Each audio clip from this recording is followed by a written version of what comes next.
Brilliance Audio presents Almost Paradise by Kieran Crowley, performed by Danny Campbell. Babe and a girlfriend were all dolled up in bright, attractive summer dresses, with makeup, red lipstick, and nylons, their high heels clicking on the pavement as they walked to the night spot. The place was jumping, the dance music audible from out front, thumping drums, bass, and saxophone. Babe fiddled with her ring finger, which felt naked without her wedding ring. The warm June night air was fragrant with flowers, salt air, and leaded gasoline fumes. In the nearby harbor of Long Beach, California, more than a dozen ships were docked. Hundreds of seesawing steel oil rigs clanged at the mouth of the bay, sucking the black liquid up from under the muddy bottom of the Los Angeles River. The women walked in the front door and were hit with a warm blast of noise, cigarette smoke, and beer. Everybody inside was laughing, flirting, having a great time. There was no such thing as AIDS. It was 1955. Doctors made TV commercials for cigarettes. Half of the men in the nightclub were wearing uniforms from a dozen different countries. Babe was a sucker for a man in a uniform. After she and her friend had ordered drinks, a couple of sailors walked over. One of them smiled at Babe. It was a nice smile. He was tall and blond in his summer whites, his blue eyes set off by the tanned olive skin of his clean-shaven face. Nervously brushing at her wavy blonde hair, she smiled back at the handsome sailor. He extended his hand to Babe, and she placed her hand in his. She was surprised when he took her hand and kissed it. In deeply accented English, he asked her to dance, then led her onto the dance floor. Babe was over 35, a woman with 3 children, but she blushed, warming the cheeks of her pretty round face.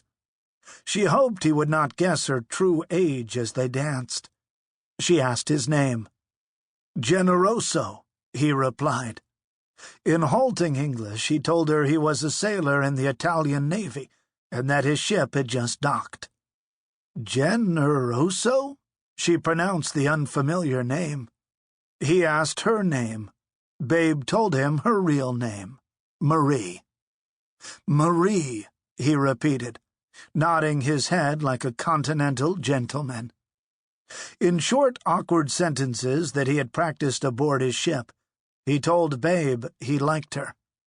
He also said that he liked America and Hollywood, just 30 miles away, and a world away from that waterfront bar. Babe told him that she did not live in Hollywood, but nearby, right in Long Beach. After their dance, they had more drinks with Babe's girlfriend and the other sailor, and then danced some more.